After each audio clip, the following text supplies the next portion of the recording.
오늘부터 이제 믿음의 조상 아브라함과 이삭과 야곱을 지나서 이제 요셉이라는 인물, 우리가 잘 아는 물론 인물이기도 합니다. 이것이 첫 번째 창세기 이제 36장부터 오늘 말씀을 이제 이어서 쭉 살펴보도록 하겠습니다. 지난주에 유절 말씀이 있죠. 요한복음 16장 33절 말씀 우리 유절 같이 읽고 오늘 본문 이야기로 들어가겠습니다. 이것을 너희에게 이르는 것은 너희로 내 안에서 평안을 누리게 하려 합니다. 세상에서는 너희가 환난을 당하는 담대하라. 내가 세상을 이기었노라. 아멘. 여러분 설교할 때 제가 지난주에 공부했던 내용을 이렇게 간략하게 요약했습니다. 지난주 마지막 35장 마지막에 라헬과 이삭이 죽음으로 35장이 끝이 났고 이제 36장은 이제 야곱의 이야기 마지막 스토리로 이제 넘어갑니다. 여러분들이 오늘 야곱을 마치고 이제 요셉으로 말씀을 같이 이렇게 이어져 가도록 해보겠습니다. 오늘 본문 말씀에 시작된 이 36장의 1절로 19절의 이야기는 에돔 족속에 대한 이야기가 기록됐습니다. 물론 에돔 족속의 조상은 에서라고 기록되어 있죠. 우리가 잘 아는 인물 에서입니다. 에돔 족속의 후손은 어떤 인물들이 있는가 하는 것을 36장 1절로 19절까지 쭉 기록하고 있습니다. 그래서 1절에 36장 1절에 보니까 에서 곧 에돔의 족보는 이다 아니라 에서가 곧 에돔이다 이렇게 되어 있습니다. 그러니까 에서는 에돔 족속의 조상이라는 의미도 있지만 에돔이라는 족속의 이름뿐만 아니라 에돔의 지명도 있습니다. 근데 물론 이제 에서는 2절에 보니까 가나안 여인 중 헷 족속 여인을 아내로 삼았다 이렇게 2절에 기록하고 있습니다. 이 에서라는 인물은 그래서 에돔 족속의 조상이고 가나안 원주민의 딸과 통혼을 했다는 것, 하나님의 백성으로서의 민족적인 정체성, 하나님의 백성의 거룩성을 상실했다는 것을 정확하게 성경은 우리에게 밝혀주고 있습니다. 에서의 후손의 이야기에 대해서 하나님의 약속의 후손이 왜 되지 못했는가 하는 것을 분명한 그 이유가 무엇인지를 이 사건, 이 기록을 통해서 우리에게 깨닫게 해주고 있습니다. 결국 에서는 에돔 족속의 조상이었고 동시에 이방인과 혼혈함을 통해서 활동적으로, 이정적으로 하나님 백성의 거룩함을 상실한 인물로 기록이 되어 있습니다. 하나님이 그렇게 평가하셨다는 이야기입니다. 다른 말로 하면 하나님의 약속의 우선 영적인 정체성을 또 자격을 상실한 인물로 이렇게 묘사가 정확하게 기록되어 있습니다. 36장 9절에 보면 세일산에 있는 에돔 족속의 조상 에서의 족보는 이러하고 에돔 족속의 조상 에서라고 정확히 기록되어 있습니다. 구분하는 겁니다. 약속의 후손, 물론 죄도 짓고 하나님 말씀을 불순종했던 그런 전과들이 많이 있지만 그럼에도 불구하고 하나님이 약속의 자손, 활동적으로 하나님의 자손들, 그런 자손들을 어떻게 용서하시고 그들을 끝까지 축복하시는가, 예수님에게까지 이루어지는 그 과정 속에 어떻게 하나님 그들을 지키시는가, 그들을 용서하시는가 하는 것을 우리는 성경을 통해 볼 수 있는데, 바로 이 하나님의 역사심에서 예가 되는 그런 족속, 에돔 족속, 바로 그 족속의 조상 에서에 대해서 이렇게 정확하게 구분을 해놓고 있다는 사실을 우리 여기서 정확하게 깨닫게 됩니다. 하나님은 정확하게 나누신다는 뜻입니다. 가르친다는 뜻이죠. 하나님의 백성과 그렇지 못하는 사람들의, 하나님의 은혜의 백성과 구원받는 백성과 그렇지 않은 심판의 자손들을 이렇게 정확하게 가르친다는 사실을 우리 여기에서도 깨닫게 됩니다. 우리 지도 하나 보시면 에돔 땅 지도 우리 제가 보여드린 적이 있는 비슷한 점, 이게 가나안 땅이죠. 이게 사해입니다. 이게 여산강이 있고요. 여기 쭉 내려오는데 바로 여기가 지금 에돔이라고 되어 있죠. 에돔 땅. 이전에 제가 설명을 드린 적이 있습니다. 에돔 땅이라는 동네 바로 족속의 이름이기도 합니다. 그런데 이 족속의 지금 선구자가 누구라고요? 에서 이렇게 지금 기억되어 있다는 사실입니다. 물론 이쪽은 이제 유대 땅, 가나안 땅이기도 하죠. 이것을 정확히 하나님은 나누고 있다는 사실을 우리에게 알게 해주고 있습니다. 두 번째로 36장 20절로 30절에 넘어가면 세일자손에 대해 기록해요. 세일자손. 그래서 36장 20절에 보면 그 땅의 주민 세일의 자손은 이러하다라고 세일자손에 대해서 보여주고 있습니다. 다른 지도 하나 볼까요? 그 다음 지도 세력 자손은 어디에 있었나? 어디에 살았나? 이전 제가 보여드렸던 지도입니다. 근데 지금 여기가 에돔 땅입니다. 여기 전체가. 여기가 세일산지, 산악지대입니다. 산악지대. 그래서 여기가 세일산지라는 지역입니다. 물론 여기가 아라비아 광야이기도 하고, 여기가 이제 가나안 땅이죠.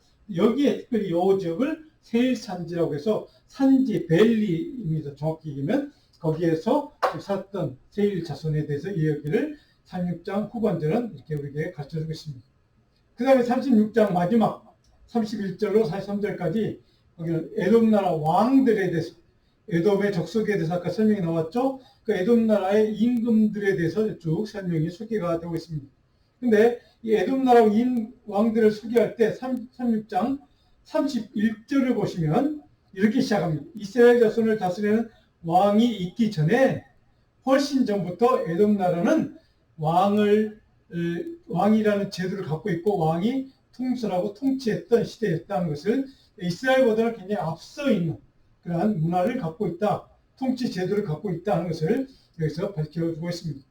그리고 마지막 36절, 마지막 절 43절에는 에돔 족속의 조상은 에서더라 라고 또 한 번 다시 정확하게 못을 꽉 박아버립니다. 에돔 족속의 조상은 에서, 그가 왜 하나님의 축복의 후손이 될 수 없었는지를 이렇게 정확하게 설명하면서 마지막 결론적으로 에돔 족속의 조상은 에서야. 에서는 그렇게 해서 이스라엘 백성들, 야곱의 son, 물론 이제 우리가 오늘 보겠지만 요셉, 물론 이렇게 쭉 예수님까지 이어지는 이스라엘 백성들의 그다음 축복의 후손이 되지 못한 이유가 무엇이 있는지를 정확하게 소개하고 있습니다.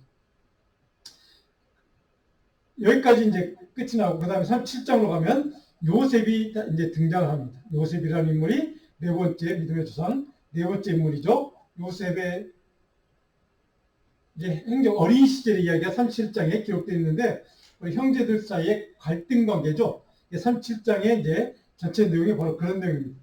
그래서 37장 1절에 보면 야곱이 가나안 땅 곧 그의 아버지가 거류하던 땅에 거주하였으니, 그 다음에 37장 2절을 보시면 중요한 얘기가 있습니다.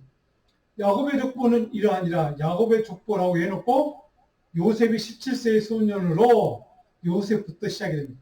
요셉은 지금 막내 아들인 것을 우리가 지난번에 살펴봤습니다. 그 위에 형들이 많이 있는데도 불구하고 야곱의 족보는 이러하다라고 하면서 막내 이름부터 딱 기록을 해놨다는 사실을 우리에서 눈여겨봐야 합니다. 왜 그럴까요?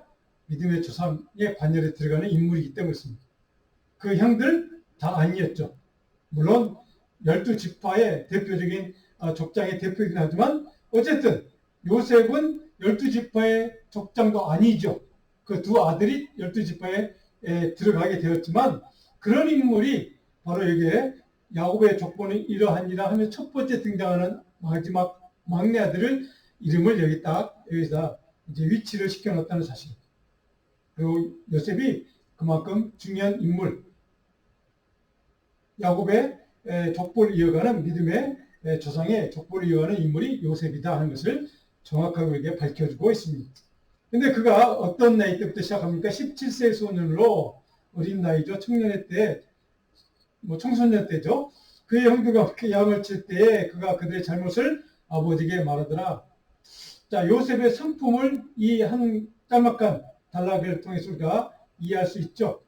요셉의 성품, 성정은 철저하게 옳고 그름을 정확하게 구분하는 사람이었구나. 그리고 정직했겠구나. 또 올곧은 성품이었겠구나. 라는 것을 우리는 여기서 이 짤막한 그 몇 마디를 통해서 우리는 깨닫게 됩니다. 근데 요셉과 야곱의 관계가 어떤 관계였나 하는 것을 지금 우리가 37장 3절에 보면 이렇게 되어 있죠.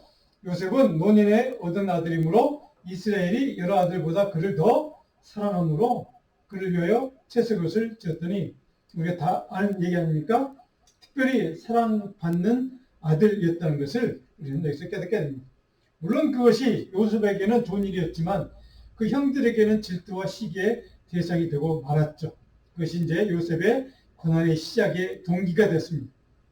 그의 어린 청소년 시기 때부터 경험해야만 했던 그런 고난과 그런 여러 가지 핍박받는 근본적인 원인이 바로 거기에서, 아버지에게는 편의를 받았지만 형들에게는 미움과 질투와 시기를 초래했다는 사실.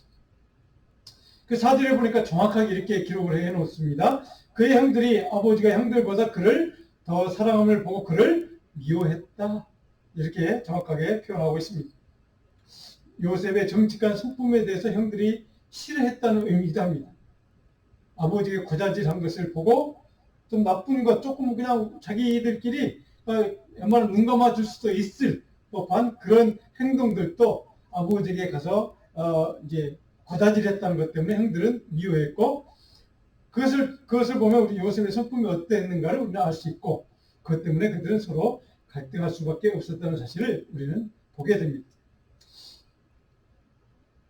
그런데 형들과 요셉 사이에 갈등이 결정적으로 최고조에 이르렀던 사건이 이제 5절부터 16절까지 쭉 기록된 사건, 우리가 잘 아는 요셉의 꿈, 두 가지 꿈이었죠. 꿈을 이제 설명해주는, 안 하고 혼자만 알고 있었으면 그렇게까지 형들에게 죽임당할 것 같은 그런 핍박까지는 당하지 않을 수도 있었는데, 그 꿈을 솔직하게, 그러니까 진솔했던 것 같아요, 성품 자체가.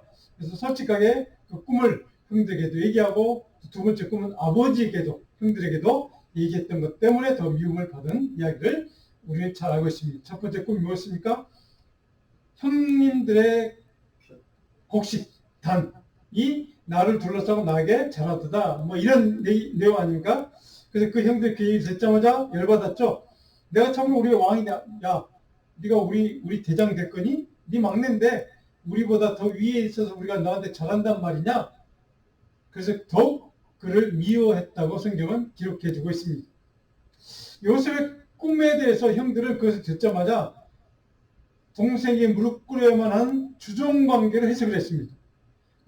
물론 요셉은 별 뜻 없이 얘기했을 수도 있죠. 근데 그것을 듣는 형들의 입장에서는 정치적인, 사회적인 관점에서 해석하기 시작합니다. 그래서 정치적으로 우리가 동생이 너에게 무릎을 꿇어야 되는 그런 꿈을 하나님 주셨는 것 같구나라고 생각을 했다는 거죠. 그래서 그들을 더 동생을 미워하기 시작했고 더 핍박하기 시작했다는 것이기도 합니다. 물론 그것을 우리가 이후에 알게 되지만 그 꿈은 현실로 이루어집니다. 하나님의 뜻과 섭리가 그 꿈을 통해서 드러났다는 것을 우리는 이후에 알게 됩니다.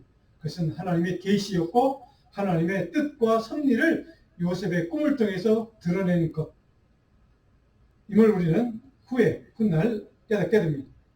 자, 9절에 보면 요셉이 다시 꿈을 꾸는데 해와 달과 11별이 내게 절하는 것을 그가 보았습니다. 그가 그 꿈을 아버지에게도 얘기하고 형들에게도 말하며 아버지가 그를 꾸짖었다라고 10절에 기록하고 있습니다. 나와 내 어머니마저 내 형들마저 너에게 참으로 가서 너에게 엎드려 절해야 한단 말이냐? 라고 아버지가 대표적으로 꾸짖고 형들도 또 분노가 있었겠지만 아버지가 꾸짖으니까 참았겠죠. 물론 이것은 훗날 실제로 사실 이루어지죠. 현실화됩니다.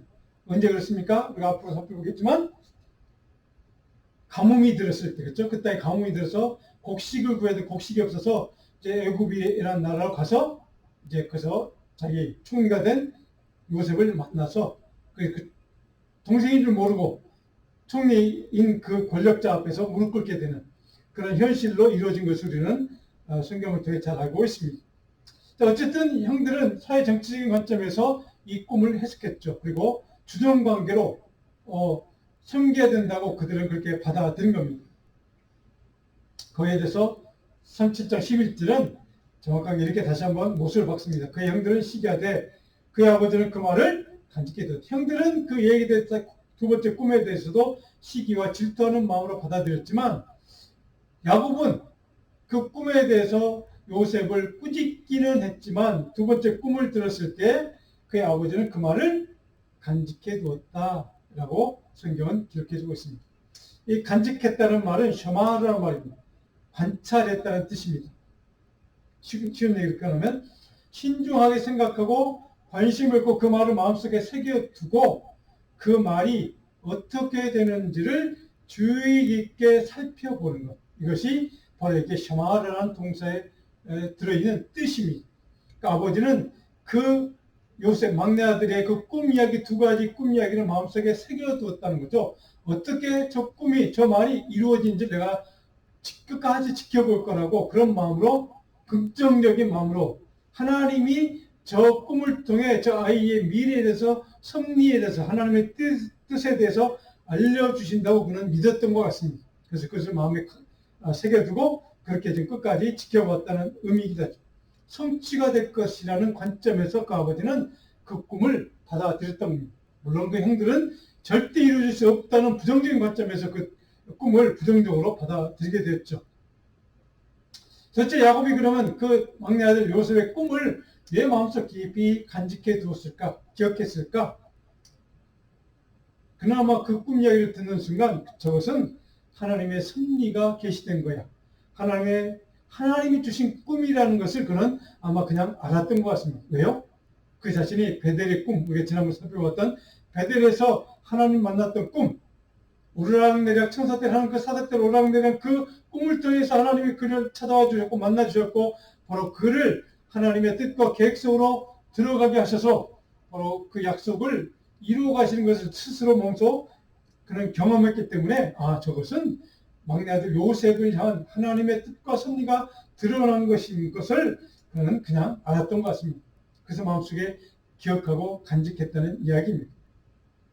오늘 하나님께서 바로 요셉처럼 저 여러분에게도, 우리 자녀들에게도 꿈을 통해 하나님이 우리를 찾아오셔서 너를 통로로 해서 내가 이런 것을 이루기를 원해, 이러한 뜻과 섭리를 내가 드러내기를 원해 라고 그런 꿈을 통해서 주님의 뜻을 계시하시는 그런 꿈의 은혜가 우리에게도, 저와 여러분에게도, 우리 자녀에게도 있기를 간절히 소원합니다. 바로 야곱이 경험했던 베델의 꿈, 요셉이 경험했던 오늘 놀라운 이 두 가지 꿈에 대한 이야기, 바로 하나님 뜻과 섭리가 꿈을 통해서 드러나고 계시되는 은혜가 우리에게도 자주 있기를 간절히 소원합니다. 하나님의 뜻이 우리를 통해서, 우리 삶을 통해서 이루어지기를 원하는 그 뜻을 꿈을 통해서 드러내시고 계시하시고 하나님의 꿈과 하나님의 비전을 우리에게 증거해 주시는, 보여주시는 그런 역사가 있는 은혜 받은 자. 저는 야곱이 그것을 경험했기 때문에 요셉의 그 꿈을 그냥 이해했다고 저는 생각을 합니다. 그래서 그런 의미에서 바로 그런 꿈이 하나님의 뜻이었구나, 하나님의 뜻을 계시해 준 사건이었구나, 하나님이 저 아이를 통해서 이루고자 하는 뜻이 있구나 하는 것을 이 아버지 야곱은 금방 이해할 수가 있었다는 것입니다. 자, 그런데 그런 형제들과의 갈등이 이제 비극을 초래하죠. 37장 12절로 36절까지 마지막까지 보면 그 갈등 결과가 어떻게 됩니까? 요셉이 애굽으로 팔려가는 비극을, 그는 개인적으로 그런 고난을, 순환을 당하게 됩니다. 37장 12절을 보시면 그 형들이 세겜에 가서 아버지의 양떼를 칠 때에 형들이 이제 목동들이 되어서 아버지의 양떼들을 이제 세겜에서 돌봤다 이렇게 기록하고 있습니다. 지도를 보시면 세겜 땅, 여기 보시면 여기가 세겜 땅입니다. 여기는 지금 요단강이 지나고 밑에가 사해바다가 있고, 이게 지금 예루살렘이 좀 있고요. 여기가 이제 우리가 이런 이제 살펴보는 질문이 있겠죠. 세겜과 이따가 나오는 도단이라는 땅이 도단. 그러니까 세겜과 도단이 38.4km 그렇게 먼 거리가 아니었던 그런 거리. 근데 이 두 사이가 지금 이제 형제들이 양을 치고 있었던 이제 그 땅인데, 아마 여기에서 이 헤브론 땅에서 이렇게 올라가서 형들한테 가봐라, 아버지가 이제 명령을 하니까 그 명령들은 요셉이 알겠습니다, 두말하지 않고 알았습니다라고 가보겠습니다, 순종하는 태도를 보여주는 게 지금 37장입니다. 13절을 보시면 이렇게 기록됐습니다. 이스라엘이 요셉에게 이르되 너를 그들에게 보내리라. 요셉이 아버지에게 대답하되 내가 그리하겠나이다. 토를 달지 않습니다. 알았습니다, 아버지. 내가 그렇게 순종하겠습니다. 여기에서도 우리는 요셉의 성품을 좀 볼 수가 있습니다. 즉각적인 순종의 태도가 있었던 인물이 요셉이라는 것을 우리는 보게 됩니다. 형제들과 갈등 관계에 있었던 것을, 자기를 미워하는 것을, 거기 가면 어떤 해코지를 당할 수도 있는 그런 상황이었음에도 불구하고, 그래서 그 마음속에 걱정도 있을 테고 염려도 있을 테고, 내가 꼭 가야 하나? 아버지한테 한번 좀 안 가면 안 돼요 라고 물어볼 법도 한데, 그러나 아버지의 말씀, 야곱의 말씀에 대해서 철저하게 순종하는 태도를 보여주고 있다는 사실입니다. 왜 그럴까요? 그 마음속에 그에게 주셨던 하나님의 꿈이 바로 하나님의 뜻이요 하나님의 섭리였던 것을 그는 어린 나이지만 분명히 그는 깨달았던 것 같습니다. 바로 그런 의미에서 바로 하나님이 그를 지키시고 보호하실 것을 그는 믿었다고 하는 것을 우리는 여기서 보게 됩니다. 자, 그래서 17절에 보면 요셉이 그의 형들의 뒤를 따라 가서 도단에서 그들을 만났다. 아까 조금 전에 보였던 지도의 도산에서 그들의 형제들을 만났다. 여기서 이제 비극을 경험하게 됐죠. 18절에 그들 요셉을 멀리서 보고 죽이기로 깨했다. 형제들이 이제 모함을 한 것, 지금 작당을 하는 거죠. 그래서 19절에 우리가 잘 아는 단어 나오죠. 꿈꾸는 자, 드리머라고 돼 있죠. 서로 이르되 꿈꾸는 자가 원한다. 비꼬는 투겠죠. 2절에 자 그를 죽여. 이제 이게 결정적인 단어. 여기서 동생을 지금 죽이려고 하는 형들의 지금 여기 어떤 그 결심이 여기서 드러나고 있습니다. 그리고 나서 그를 죽인 다음에 그의 꿈이 그래도 이루어질까? 하나님이 그 꿈을 이루어 주실까? 라고 하는 의심하는 부정적인 시각으로 바로 이렇게 생각을 하고 그를 죽이려고 마음 먹었다는 뜻이기도 합니다. 이 형들의 마음을 우리는 여기서 조금 살펴볼 필요가 있습니다. 요셉에게 주신 하나님의 꿈을 그들은 자기들의 힘과 능력으로 가로막을 수 있다고 생각했습니다. 하나님 주신 꿈, 하나님의 섭리와 계획을 방해할 수 있다고 그들은 생각했던 것 같습니다. 그만 죽으면 그 꿈이 어떻게 되는지 보자. 그게 이루어지지 않을 거야 라고 하는 그런 생각으로 그를 죽이려고 하는 마음을 먹었다는 뜻입니다. 그들은 반드시 하나님이 주신 그 꿈을, 그 계획을, 섭리를 무산시킬 수 있다고 하는 확신을 그들은 했던 것 같습니다. 왜? 거기서 아버지 몰래 그냥 동생 죽이면 되니까. 그리고 우리가 성경에 기록되어 있는 것처럼 짐승이 물어서 죽은 것 같아요. 뭐 이렇게 한마디 하면 끝나니까 아버지 야곱은 요셉의 꿈을 하나님이 주신 섭리와 계획으로 바라보았지만, 그런 시각으로 이해하고 바라보았지만 그의 형들은 그 꿈이 결코 이룰 수 없다는 그런 관점에서 이렇게 그 꿈을 받은 요셉을 그렇게 생각했고 대우했고 그를 죽이려고 지금 모의하고 있다는 사실입니다. 그리고 23절에 보면 이런 말이 기록되어 있습니다. 23절은 그의 형들이 요셉의 옷, 곧 그가 입은 채색 옷을 벗겨버렸다 라고 기록하고 있습니다. 물론 이 옷을 벗긴 목적은 또 따로 있죠. 그 옷을 가져가서 동생이 죽어버렸어요. 뭐 이런 증거물로 내놓게 해서 채색 옷을 벗긴 것도 있고, 그리고 이 옷을 벗기면서 아버지가 특별히 사랑함으로 채워줬던 그 옷 채색 옷을 벗김으로 해서 그들은 그들이 갖고 있던 동생 요셉에 대한 질투, 시기하는 마음을 지금 원수를 갚아준 겁니다. 동시에 이 채색 옷을 벗김으로 해서 아버지로부터 요셉이 받았던, 동생이 받았던 그 모든 도움받을 수 있는 가능성, 그런 환경, 그 모든 조건을 그 어드밴티지가 있는 것 전체를 다 제거해버린 겁니다. 그래서 동생이 어떻게 하나님의 꿈이 이루어지는지 우리가 볼 거야. 그 누구도 도와줄 수 없는 환경을 만들므로 해서 절대 하나님이 주신 꿈이 이루어지지 않도록 우리가 막을 수 있을 거야 라고 생각했. 그런 마음으로 이 채색 옷을 그들은 벗겨버리는 겁니다. 하나님의 꿈은 그에게 주셨던 하나님의 그 드림이 결코 가능하지 않다는 사실 그들은 증명해보고 싶은 마음이, 교만한 마음이 있었던 것 같습니다. 하나님의 뜻과 섭리를 거슬려서, 그들이 하나님을 몰라서가 아닙니다. 압니다. 하나님 믿지 않아서가 아닙니다. 믿습니다. 그럼에도 불구하고 하나님의 뜻을, 섭리를 거슬려서 우리의 생각대로 그 꿈을 이루어지지 못하도록 완전히 방해할 수 있다고 그들은 착각했던 것 같습니다. 그래서 이렇게 마음먹고 동생을 죽이려고 했던 겁니다. 요셉은 광야에서 홀로 버려진 인생이 된 겁니다. 어떤 도움과 은혜도 기대할 수 없는 그런 가장 최악의 상황, 최악의 밑바닥의 삶을 어린 나이에 경험하게 된 것입니다. 요셉의 17살 때 시작된 이 인생의 고난과 환난과 그 삶에서 의지할 수 있는 것은 아무것도 없는 고향 땅과 친척을 떠난 아브라함과 같은 상황. 물론 아브라함은 뭐 조카도 있고 자산도 있었지만 지금 요셉은 더 최악의 상황이죠. 아무것도 없습니다. 옷까지 다 지금 벗겨진 상황. 그런 상황 속에서 하나님은 요셉을 하나님의 역사와 섭리와 하나님의 뜻을 이루기 위해서 그를 이제 소명을 주시고 부르시는 사건입니다. 물론 꿈을 통해서도 하나님이 그에게 부르신 사건이었지만 동시에 그래서 아무것도 없는, 의지할 대상이 아무것도 없는 그런 상황 가운데 처하게 만들므로 오직 너의 인생은 하나님이 내가 책임져 줄 것이고 너는 나만 의지하면 돼 라고 하는 그런 하나님만 의지하고 바라볼 수 있는 그런 상황으로 하나님이 몰아가시는 겁니다. 그래서 오직 모세처럼 광야에서 버려진 것 같은 그 모세처럼 바로 요셉의 인생을 하나님이 그렇게 몰아가시는 겁니다. 그의 고난은 그런데 바로 의미가 있습니다. 25절에 보니까 이스라엘 사람들이 길르앗에서 오는데 그 낙타들의 향품과 영은 몰려를 싣고 애굽으로 내려가는지라 유다가 우리 동생을 죽이면 안 돼, 죽이지 말자 라고 해서 구덩이에 이제 던져버리죠. 그 구덩이에 던진 그런 상황 가운데 있는 것을 우리는 잘 압니다. 그러나 그것도 안 돼. 그냥 우리 동생을 팔아버리자.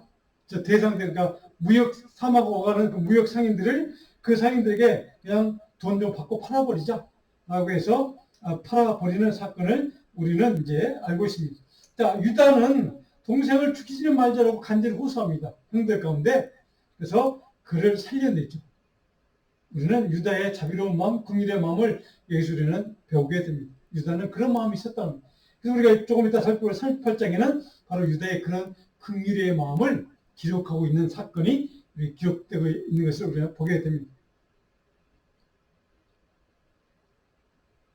자, 37장 28절에 요셉을 데리고 애굽으로 그 이스마엘 사람들이 이제 데리고 가서 36절에 보니까 그 미디안 사람들은 그를 애굽에서 바로의 신하 측임대장 보디발에게 팔았더라 하고 37장이 끝을 냅니다.